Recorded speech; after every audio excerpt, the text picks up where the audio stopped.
Hello, this is Fred Estby of Dismember. You're listening to What's Metal. Okay, so let's start directly with the new album. Since when is it out? At the 20th of March, I think.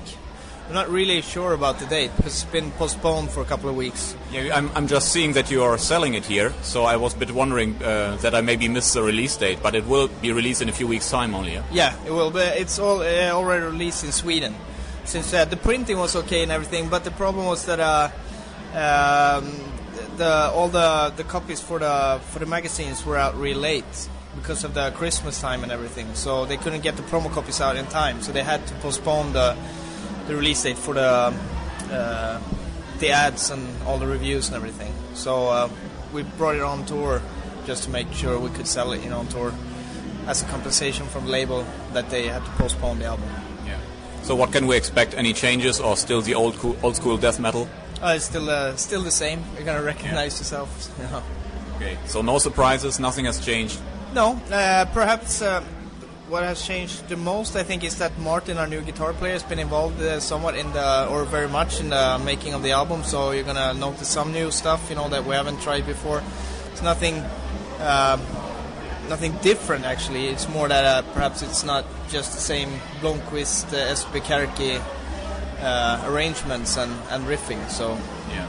And also the leads, all the solos and everything is now based on two guitar players. So you're gonna notice a difference in the lead making, which is good. So a while ago you released a CD which is basically comprising all your demo stuff, and released that through Regain Records. Yeah. So who came up with that idea? It was actually us and the label.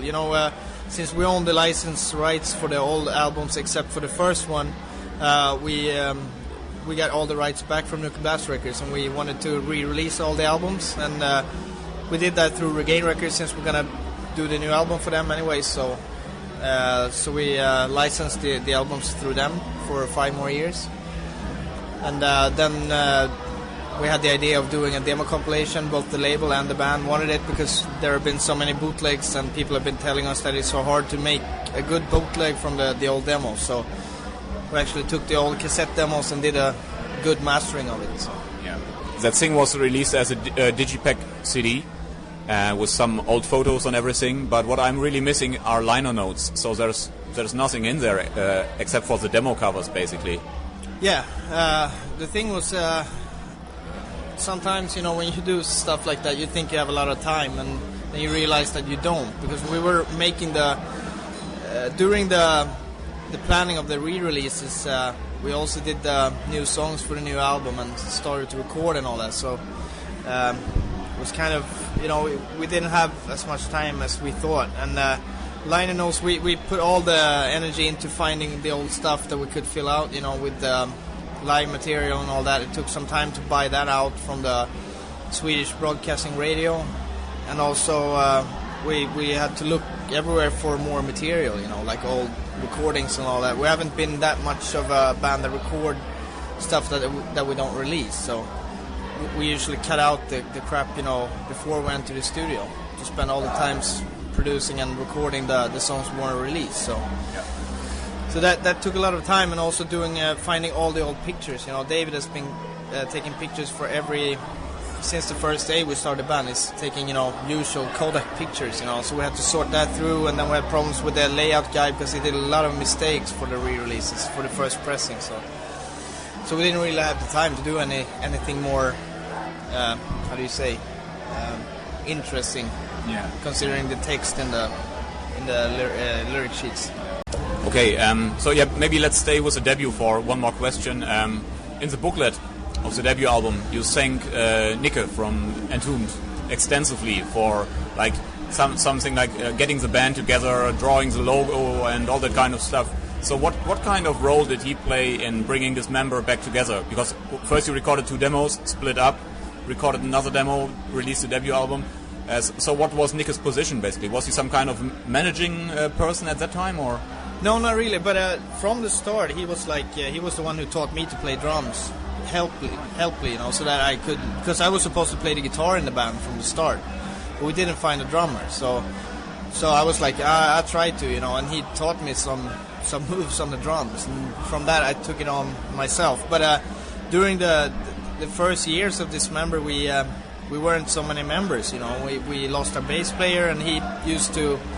He's a very skilled musician, so he used to play bass for us just to help out. And after we reformed again, he used to play lead guitar so that we could have 2 guitars because when me, Matti, and Dave was only a 3-piece, was kind of sometimes really frustrating rehearsing only like a 3-piece. 1 guitar and drums and vocals sounds kind of crappy in the rehearsal room too. So he used to play guitar or bass or something, helped out, and he drew the logo and always encouraged us.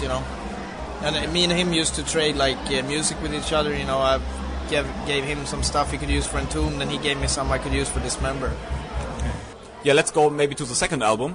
We covered a lot of that during the last interview that I did with Matti, basically. But what I didn't ask was basically about the cover.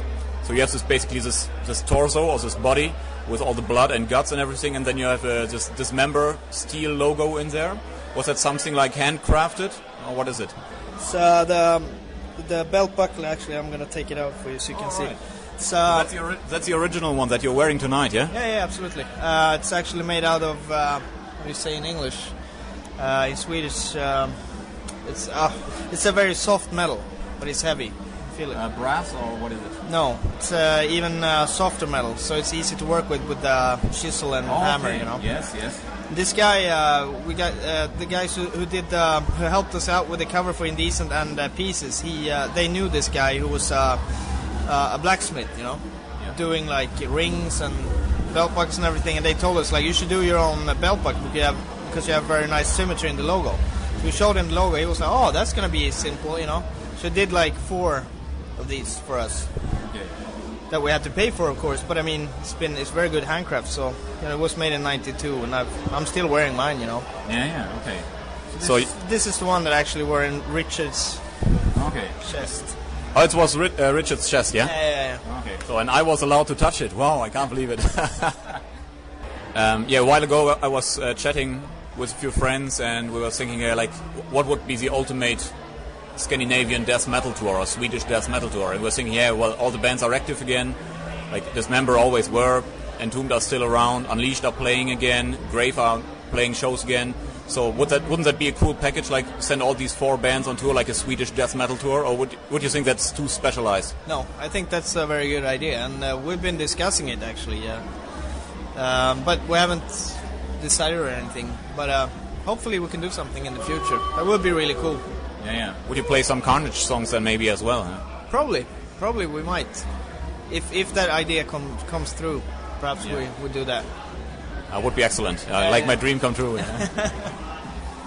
Okay, so our show is called What's Metal? What do you think is metal? Is it just kind of music? Can it become a form of lifestyle maybe? Absolutely, it is a lifestyle, very much. Music style, but also lifestyle. That I hope more people embrace. Not too many, not everybody, but enough to keep some distance between the very commercialized pop scene today that I'm not too fond of. I think that all those they have pools, they have TV shows, they have all those contests and everything. I think that sucks. This is about music for real, and this is about life for real too.